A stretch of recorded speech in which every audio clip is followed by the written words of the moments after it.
Hello guys, welcome to Diploma Touch. स्वागत है आपका डिप्लोमा टच के इस एजुकेशनल प्लेटफॉर्म पे। और आज का जो लेक्चर होने वाला है, इंट्रोडक्शन टू आईटी सिस्टम के अंतर्गत इंटरनेट को जानने का हम लोग प्रयास करेंगे। उसके ऊपर एक ब्रीफ डिस्कशन करेंगे ताकि इंटरनेट कहाँ से जन्म हुआ, कहाँ से इसका इजाद हुआ, ये हमको मालूम चल सके। ठीक है, चलिए शुरू करते हैं आज का लेक्चर। इंटरनेट क्या होता है ये सब जानेंगे आज के लेक्चर में हम लोग। एप्लीकेशन लॉन्चिंग डेट आ चुका है, 1 जून 2021 को हमारा एप्लीकेशन लॉन्च हो रहा है, जिसके अंतर्गत आपको होल कंटेंट मिलेगा। ये कोर्स पूरी तरह डिज़ाइन होकर आपके पास पहुंचेगा। तो फर्स्ट ईयर वाला एप्लीकेशन 1 जून 2021 को लॉन्च होने जा रहा है, only on Google Play Store. You can download at Google Play Store. चलिए, तो आज के लेक्चर में हम ये सेकेंड टॉपिक उठा रहे हैं, जिसके अंदर 3 टॉपिक्स क्लियर है। That is basic internet skill, understanding browser और efficient use of search engine. ये जो 3 टॉपिक्स है ये थोड़ा इम्पोर्टेंट है, तो इसके ऊपर थोड़ा ब्रीफ डिस्कशन करेंगे। चलिए शुरू करते हैं। नोड्स, पहले कुछ टर्मिनोलॉजी हम लोग जानेंगे कि क्या क्या होते हैं, इंटरनेट बना कैसे, किस किस चीज़ से मिलके बना है। तो ये सब कुछ टर्मिनोलॉजी है जो आपके एग्ज़ाम पॉइंट ऑफ व्यू से इम्पोर्टेंट भी है, और इससे इस पे शॉर्ट नोट्स जैसे क्वेश्चन बन सकते हैं। ठीक है, तो नोड क्या होता है जानते हैं। Node can be computer, printer और any other devices capable of sending and receiving data generated by other node on the network. कहने का मतलब क्या हुआ कि नोड क्या हो सकता है, कोई भी डिवाइस हो सकता है, कंप्यूटर, प्रिंटर, मोबाइल, स्मार्टफोन, कुछ भी हो सकता है, अगर उसमें क्षमता हो डेटा को सेंड करने की या फिर रिसीव करने की। कहने का मतलब भेजने की और पाने की, अगर उसमें क्षमता हो तो डेट्स अ नोड। ठीक है, जैसे यहाँ पर आपको दिखाई दे रहा है यहाँ पिक्चर में कि एक लैपटॉप है, ये क्या कर रहा है, एक मैसेज को भेज रहा है। तो इसमें भेजने की कैपेबिलिटी है, यानी कि क्षमता है, तो इसको हम नोड ट्रीट करेंगे। ठीक है, नोड कह सकते हैं। और ये मैसेज को सेंड कर रहा है इसमें, और ये मोबाइल जो है अनदर हैंड में मोबाइल पकड़े हुए हैं, तो ये क्या कर रहे हैं, रिसीव कर रहे हैं मैसेज को। तो इसे हम लोग ट्रीट कर सकते हैं एज अ नोड। ठीक है, इसमें रिसीव करने की कैपेबिलिटी है और इसके लैपटॉप में क्या है, सेंड करने की कैपेबिलिटी है। तो जिस भी डिवाइस में सेंड या रिसीव करने की कैपेबिलिटी हो, तो that's a called a node. ठीक है, चलिए। हाँ, communication link, channel, transmission media, ये तीनों एक ही चीज़ है। जानने का प्रयास करते हैं तीनों है क्या। ठीक है, तो the transmission media is a physical या लॉजिकल पाथ। फिजिकल या लॉजिकल पाथ कहने का मतलब क्या हो, फिजिकल कहने का मतलब जो टचेबल हो, जिसको हम टच कर सकें। ठीक है, लॉजिकल कहना जो सिर्फ एक इवोल्यूशन बन चुका हो, जिसके बस सोचा गया कि ये एक वेव है, वेव की तरह ट्रांसफॉर्म। दैट इज वेव एक बहुत बढ़िया एग्जाम्पल है लॉजिकल का। तो फिजिकल जो टच हो सके, लॉजिकल जो टच नहीं हो सके। ठीक है, बस एक वो थिंकिंग मान लेते कि हाँ ये ट्रांसफॉर्म हो रहा है बस। तो ट्रांसमिशन मीडिया इज फिजिकल या logical path by which a message travel from sender to receiver. ठीक है, तो ट्रांसमिशन मीडिया एक फिजिकल या लॉजिकल पाथ हो सकता है, टचेबल और अनटचेबल पाथ हो सकता है, जिसके तहत मैसेज हमारा ट्रेवल हो सके। ठीक है, जैसे यहाँ पर एग्जाम्पल दिया गया है, हम लोग का जो गाड़ी है ये एक रास्ते से होके जा रहा है, तो अगर हम गाड़ी को मैसेज मानते हैं तो जो रास्ता है दैट इज़ अ, ये क्या हो जाएगा, पाथ हो जाएगा। ये इसको ट्रांसमिशन मीडिया भी ट्रीट कर सकते हैं।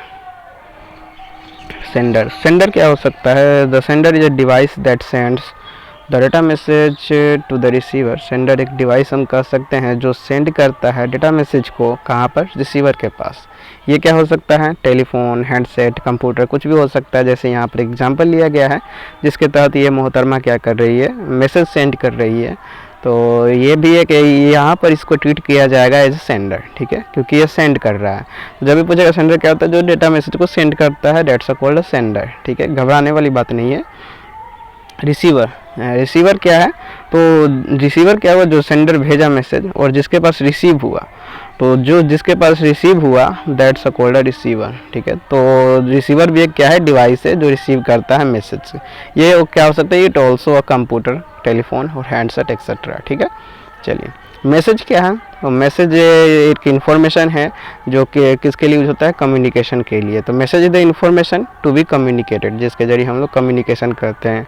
जाहिर सी बात है, जब भी हम कम्युनिकेशन करेंगे तो मैसेज की तहत ही करेंगे या फिर इंफॉर्मेशन के तहत ही करेंगे। ठीक है, तो ये क्या हो सकता है, it may be text, number, picture etcetera etcetera. ठीक है, चलिए, तो बात कर लेते हैं सेंडर क्या होता है, रिसीवर क्या होता है। सेंडर रिसीवर का यहाँ पर एग्जांपल दिया गया है कि बोला रहा हमारा सेंडर है, तो बॉल जो उसने दिया है दैट इज़ मैसेज की तरह, और जो रिसीवर है वो मैसेज को कैच कर दिया, दैट इज़ अ रिसीवर। ठीक है, चलिए नेटवर्क क्या होता है, तो इससे पहले जानने से पहले ये सारी चीज़ों को हम रिवीजन कर देते हैं। तो हमने बताया अभी तक ले कि देयरफॉर द सेंडर क्या होता है, रिसीवर क्या होता है, फिर उसके बाद से मैसेज क्या होता है, कम्युनिकेशन लिंक क्या होता है, और बस यहीं तक बताया नोड क्या होता है। बस ये सब चीज़ें आपको याद रखना है। तो नोड हमने बताया कि जिसके पास क्षमता हो डेटा को सेंड करने की और रिसीव करने की, that is called a node. ठीक है, और आगे हमने बताया कि सेंडर क्या होता है। सेंडर एक डिवाइस होता है जिसके तहत हम डेटा मैसेज को सेंड करते हैं। रिसीवर क्या होता है, तो रिसीवर जिसके पास कैपेबिलिटी हो डेटा मैसेज को रिसीव करने की। फिर उसके बाद से आगे हमने जाना ट्रांसमिशन मीडिया क्या होता है, कम्युनिकेशन लिंक क्या होता है, चैनल क्या होता है। तो ये क्या होता है, पाथ हो, लॉजिकल या फिजिकल पाथ होता है जिससे होकर हमारा मैसेज ट्रेवल करता है। ठीक है, यहाँ तक चीज़ को क्लियर हो गया होगा। और आगे बढ़ते हैं, नेटवर्क से रूबरू होते हैं। तो नेटवर्क क्या होता है, network is a set of devices या ऑफन रेफर्ड एज नोड, जिसको हम नोड भी कर सकते हैं, नोड अभी हम लोग क्लियर कर चुके हैं। यहाँ पर नोड्स का टर्म यूज किया गया है, यानी कि बहुत सारे नोड्स से मिलकर बना हुआ होगा। तो नेटवर्क क्या हो सकता है, सेट ऑफ डिवाइसेस, जब बहुत सारे डिवाइसेस को connected by a communication link के तहत जोड़ देते हैं तब ये नेटवर्क का फॉर्म कर देता है। ठीक है, तो बहुत सारे जब डिवाइसेस को हम आपस में कनेक्ट कर देते हैं तो डेट्स अ नेटवर्क। ठीक है, चलिए अब जानते हैं इंटरनेट क्या होता है। दैट इज़ इंटरनेट अगर माना जाए तो दो शब्द से मिलकर बना हुआ है। That first one is inter, that is दिखाई दे रहा हुआ इंटर, और सेकेंड वन इज नोड। ठीक है, नेट। ठीक है, इंटर कहने मतलब क्या हुआ, इंटरकनेक्टेड। इंटरकनेक्टेड क्या होता है, जो एक दूसरे से कनेक्ट होता है, कनेक्टेड टू ईच अदर। ठीक है, नेटवर्क हमने जाना अभी कि क्या होता है, ग्रुप ऑफ नोड्स कर सकते हैं connecting together by a communication link, या फिर कर सकते हैं कि नेटवर्क क्या होता है, सेट ऑफ डिवाइसेस होता है जो कनेक्टेड रहता है बाय ए कम्युनिकेशन लिंक। ठीक है, तो नेटवर्क हमने जान लिया है। इंटरकनेक्टेड कहने का मतलब क्या हुआ कि एक दूसरे से आपस में कनेक्ट होना। तो एक ऐसा नेटवर्क जिसमें सभी डिवाइसेस एक दूसरे से कनेक्टेड होता है, दैट्स कॉल्ड इंटरनेट। ठीक है, चलिए तो यहाँ पर हमने जाना इंटरनेट क्या होता है, कुछ इसके बेसिक डेफिनेशन है दैट इज जानते हैं। तो internet is a short form of interconnected network. तो इंटरनेट क्या है, एक शॉर्ट फॉर्म है इंटरकनेक्टेड नेटवर्क का। ठीक है, of all the devices world wide, जहाँ पर सभी डिवाइसेस वर्ल्ड वाइड आके जुड़ते हैं, दैट इज कॉल्ड इंटरनेट।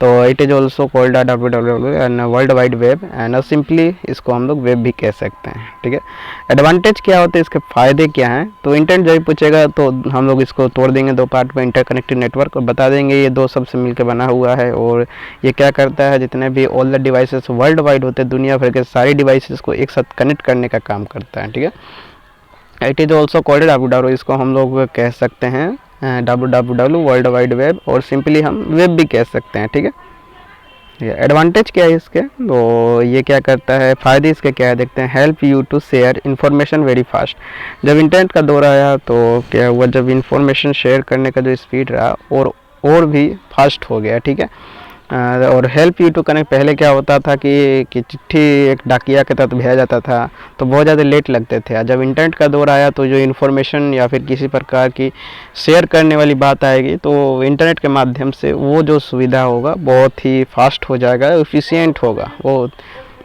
उसमें कोई ज़्यादा खर्चीला भी नहीं होगा। यहाँ पर पोस्टमैन अपना चार्ज, पोस्ट कार्ड का चार्ज, ये सब चार्ज लगता है, लेकिन इंटरनेट का जब से दौर आया तो ये फास्ट स्पीड हो गया। और दूसरा क्या हुआ, help you to connect multiple computers together and send and receive information when accessing the network. जैसे ही हम नेटवर्क को एक्सेस करते हैं तो क्या होता है कि बहुत सारे डिवाइसेस को हम लोग एक साथ कनेक्ट कर सकते हैं। यहाँ एक एग्जाम्पल दिया गया है, बहुत सारे डिवाइसेस को एक साथ हम क्या कर सकते हैं, कनेक्ट कर सकते हैं। ठीक है, चलिए समझ में आ गया कि क्या हम कर रहे हैं। तो पहला जो है बहुत ज़्यादा स्पीड आ गया जब इंटरनेट का दौर आया, फिर दूसरा क्या हुआ कि बहुत सारे डिवाइसेस को कनेक्ट करने का एक जरिया बन गया जिसके तहत हम एक बार में डेटा को क्या ब्रॉडकास्ट कर सकते थे। ठीक है, जिसको आप लोग के आप सिंपली भाषा में वायरल कहते हैं। ठीक है, चलिए हिस्ट्री क्या रहा, तो क्या हुआ 1969 में, 1969 से 1919 तक एक दौर चला, दैट इज़ जो दौर चला जैसे कोल्ड वॉर का दौर चला, जो सबसे ज़्यादा तबाही का कारण बना था। और इस समय जो यूएस और रसिया के बीच चलता है, तो यूएस अपना जो इन्फॉर्मेशन सिक्योर करने के लिए क्या किया था, अपना इन्फॉर्मेशन एक जितना भी इसके यूनिवर्सिटीज़ थे और यूएस डिफेंस सेक्टर थे उन सभी को कनेक्ट कर दिए बाय नेटवर्क बना के, और वहाँ से जो हुआ नेटवर्क का इजाद हुआ, और आस्ते आस्ते यही जाके एक बोर्ड रूप से 1969 के बाद आस्ते आस्ते धीरे धीरे क्या हुआ कि एक इंटरनेट का फॉर्म बन गया वर्ल्ड वाइड में। ठीक है, तो ये मेनली शुरुआत रहा, ये ARPANET शुरुआत किया गया था, एक इंस्टीट्यूट है जहाँ शुरू किया गया था। तो एक एडवांस रिसर्च प्रोजेक्ट है एजेंसी नेटवर्क, ये याद रखिएगा आप लोग। ठीक है, चलिए ISP क्या होता है जानते हैं। तो इंटरनेट सर्विस प्रोवाइडर क्या होता है, कंपनी होता है that provide internet connection and services to individual and organization. कहने का मतलब क्या हुआ कि ISP एक कंपनी होता है जो आपको क्या करता है, इंटरनेट कनेक्शन प्रोवाइड करता है और सर्विसेज प्रोवाइड करता है, और ये आप इंडिविजुअल माने कि पर्सनली यूज के लिए भी ले सकते हैं और ऑर्गेनाइजेशन के लिए भी ले सकते हैं। ठीक है, तो ISP की जब भी बात आएगी तो उसमें कुछ एग्जांपल आज आप लोग जानते ही हैं, जियो हो गया, एयरटेल हो गया, BSNL हो गया, टेलीनॉर एक्सेट्रा एक्सेट्रा। तो ये सब कुछ एग्जांपल हो गए। ठीक है, तो ये सब चीज़ है। और यहाँ पर हम लोग जाते हैं ISP, हम कुछ ISP क्या होता है अपना खुद का एप्लीकेशन भी लॉन्च करते हैं, जैसे बहुत सारे जियो मार्ट हो गया, जियो माई जियो हो गया, आइडिया वाला का अपना निकला हुआ है, और यहाँ पर वोडाफोन आइडिया का अपना निकला हुआ है। तो ये सब चीज़ें हैं। तो ये क्या करता है, कंप्यूटर को सिंपली क्या करता है, ISP इंटरनेट से जोड़ने का काम करता है। ठीक है, तो ये भी जान लीजिए कि यहाँ एक ग्राफिक की तरह समझाया गया, जब आपका नेट स्लो होता है तो आप जिसको फ़ोन करते हैं यानी कॉल लगाते हैं, तो वो जो आप जिसे कॉल कर रहे हैं वो भी ISP ही है। ठीक है, चलिए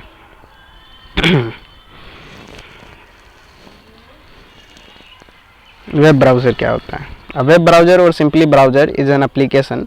एक वेब ब्राउज़र क्या है, सिंपली एक एप्लीकेशन होता है, जिस तरह हमारे मोबाइल में बहुत सारे एप्लीकेशंस होते हैं उसी टाइप का, use to access the and view the website, जिसके तहत हम किसी भी वेबसाइट को क्या कर सकते हैं, एक्सेस कर सकते हैं और उसको हम देख सकते हैं, व्यू कर सकते हैं। That is common web browser include Microsoft Edge, internet explorer, Google Chrome, Mozilla Firefox and Apple safari. ठीक है, वेब ब्राउज़र सिंपली ब्राउज़र समझ में आ गया कि एक एप्लीकेशन होता है जिसके तहत हम क्या कर सकते हैं, इंटरनेट को, वेबसाइट को हम एक्सेस कर सकते हैं और देख सकते हैं कि उसके अंदर फीचर क्या है। और जैसे कुछ एग्जांपल हम लोग जानते हैं, गूगल क्रोम हो गया, मोजिला फायरफॉक्स हो गया, UC ब्राउज़र हो गया, ओपेरा मिनी हो गया, जो जनरली हम लोग यूज़ भी करते हैं। ठीक है, चलिए तो what is a web page. तो वेब पेज क्या होता है, a document which can be displayed in a web browser such as Firefox, Google Chrome, Opera, Microsoft Internet Explorer और एज। ठीक है, और Apple Safari. This are the open code just pages. कहने का मतलब क्या हुआ, एक डॉक्यूमेंट होता है जो हमारा वेब ब्राउज़र पे डिस्प्ले होता है। जैसे हम वेब ब्राउज़र खोलते हैं तो कुछ ना कुछ तो डिस्प्ले होता है, तो वो जो डिस्प्ले हुआ that's a called a web page.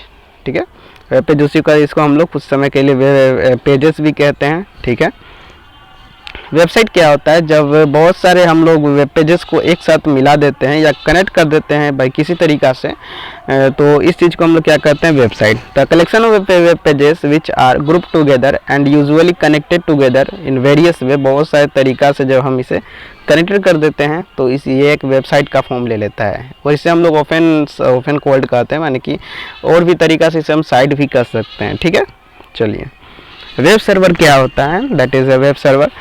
तो a computer that can host website on the internet. जब आपका कंप्यूटर, एक ऐसा कंप्यूटर जो आपके वेबसाइट जो है होस्ट करता है इंटरनेट पर, तो वो जो कंप्यूटर होस्ट किया that is a called a server. ठीक है, वेब सर्वर, जिसे हम वेब सर्वर कहते हैं। ठीक है, चलिए तो ये सारी चीज़ थे। और सर्च इंजन क्या होता है, तो सर्च इंजन वेब सर्वर ही होता है दैट हेल्प्स, जो हेल्प करता है आपको खोजने के लिए अदर वेब पेजेस। जैसे कि हो गया आपका, जैसे हम गूगल एक सर्च इंजन की तरह काम करता है, कुछ बिंग हो गया, फिर उसके बाद से याहू हो गया, डकडकगो हो गया, ये सब कुछ सर्च इंजन से जैसे हम कुछ सर्च करते हैं तो एक नया वेब पेज लिया देता है। तो ये मेनली क्या काम करता है, दूसरे वेब पेज को फाइंड करने का काम करता है, खोजने का काम करता है। तो ये भी एक वेब सर्वर ही होता है, सर्च इंजन, जो आपको क्या करता है, दूसरे वेब पेज को फाइंड करने का काम करता है। ठीक है, सर्च इंजन नॉर्मली क्या करता है, normally access through the web browser. Normally हम लोग इसे एक्सेस करते हैं वेब ब्राउज़र के मदद से। एग्जांपल की तरह हम लोग जानते हैं कौन कौन से वेब ब्राउज़र हैं, जैसे क्रोम हो गया, फायरफॉक्स हो गया, यूसी ब्राउज़र हो गया, एक्सेट्रा एक्सेट्रा। ठीक है, चलिए तो सिंपली हम लोग को कुछ भी अगर करना रहता है तो हम जाके डायरेक्ट हम यूआरएल के फॉर्म में जाकर डाल देते हैं, या फिर हम इसे क्या करते हैं सर्च। यूआरएल का फुल फॉर्म याद रखिएगा आप लोग, यूनिफॉर्म रिसोर्स लोकेटर। ठीक है, चलिए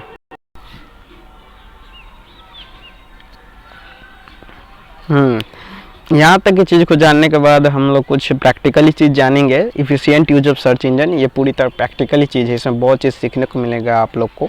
जैसे कैसे हम लोग अपने सर्च इंजन जो है उसको और बढ़िया तरीक़ा से यूज कर पाए, तो ये जानते हैं हम लोग।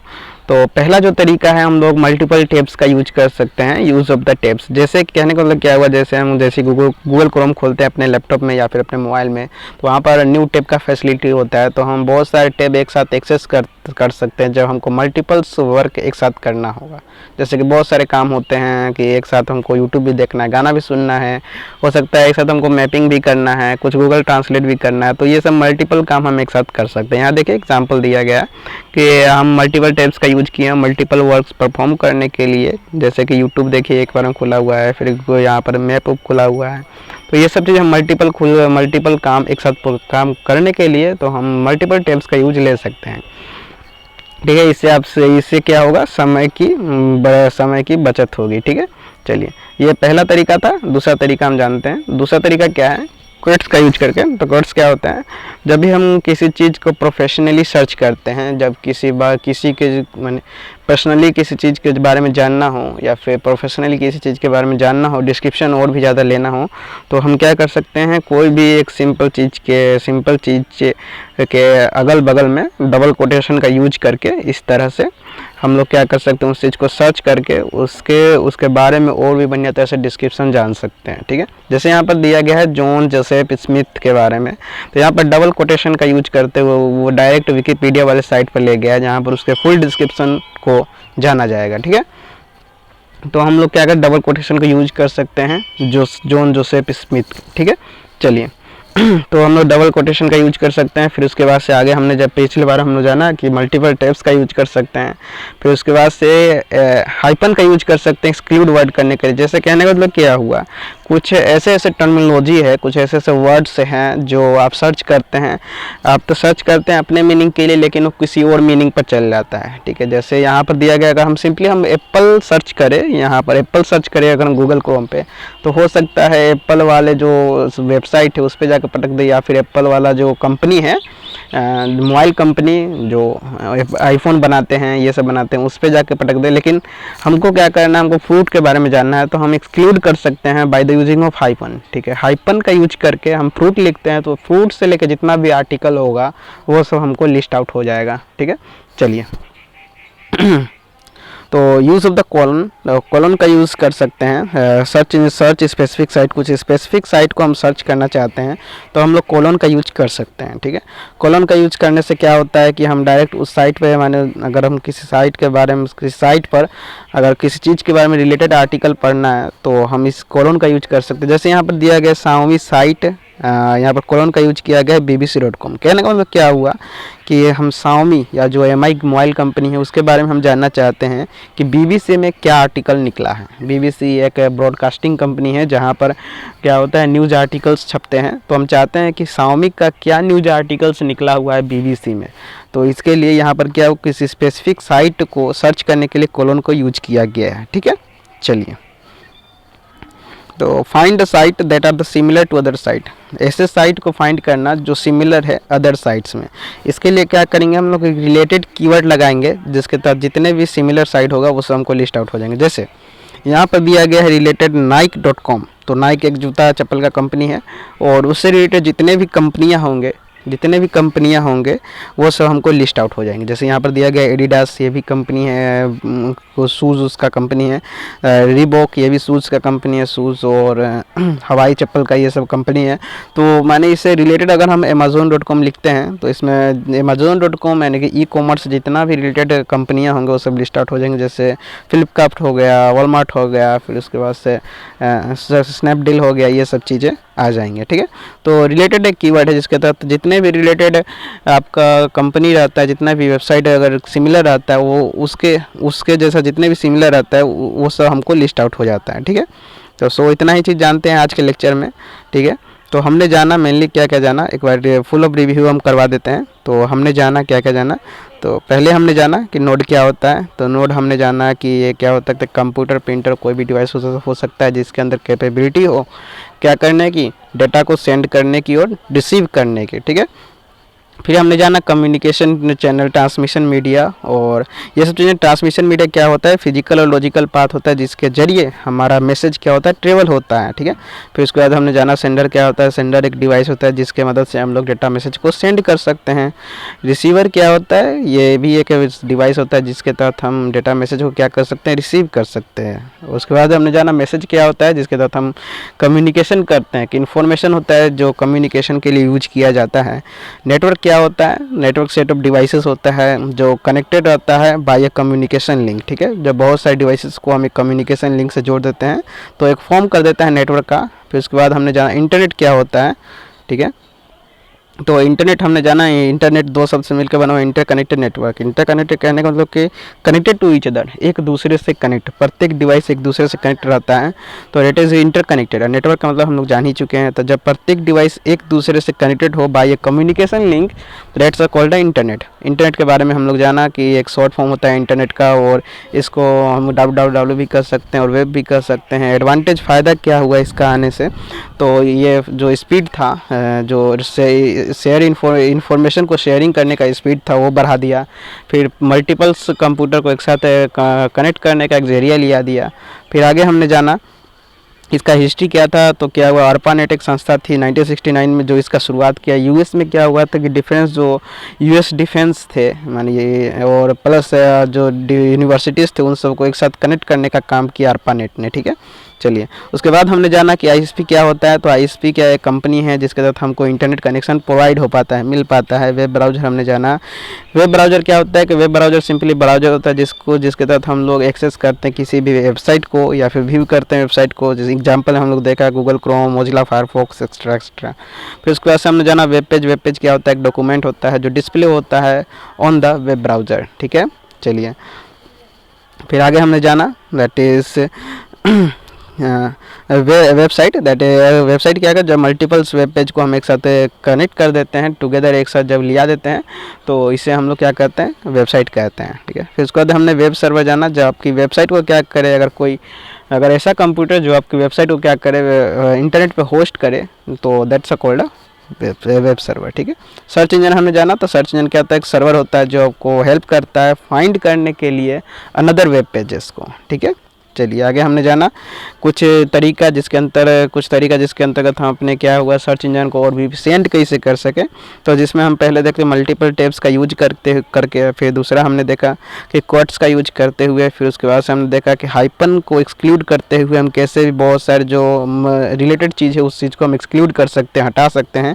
फिर उसके बाद से हम लोग कॉलन का यूज करते हुए स्पेसिफिक साइट को सर्च करना सीखा। फिर उसके बाद से हमने जाना कि रिलेटेड कीवर्ड का क्या यूज है, और इसके बाद से आने वाले जितने भी लेक्चर होंगे और आपको एज इट इज इसी टाइप से सिलेबस वाइज मिलेगा। ठीक है, तो सी यू नेक्स्ट लेक्चर गाइस, और आप लोग पढ़ते रहिए और मोटिवेट रहिए। ठीक है, डिमोटिवेटिव होने वाली बात नहीं है, क्योंकि आपका जो सिलेबस है बहुत ही बढ़िया वे में ख़त्म हो रहा है और पूरे के इफिशियंट वे में कहा जाए ख़त्म होगा। और ये आपको डिप्लोमा टर्ट्स एप्लीकेशन पे फुल कोर्स मिल जाएगा आफ्टर द 1 जून। ठीक है, be motivate guys, thank you.